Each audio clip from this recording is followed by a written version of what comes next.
رسوله الكريم. أما بعد، القزاة الأعزاء، أساتذة الكرام وأصدقائي الأحباء، السلام عليكم ورحمة الله وبركاته. اليوم في هذه الحفلة المباركة موضوع خطبتي هو الطالب المميز. فأول سؤال الذي يأتي إلى أذهاننا: ما هي خصائص الطالب المميز؟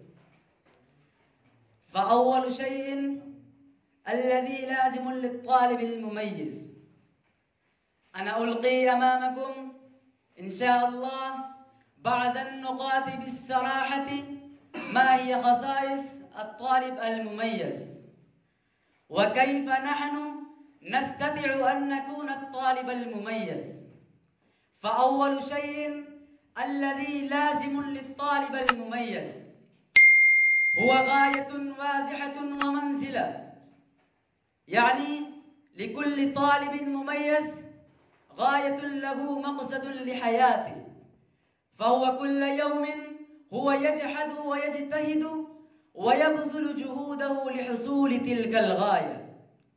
والخصوصية الثانية للطالب المميز إنه فقط لا يفكر لنفسه، بل هو يفكر ويتفكر لأصدقائه ولأسيره ولأبويه ولأساتذته وللمدرسة التي يدرس فيها.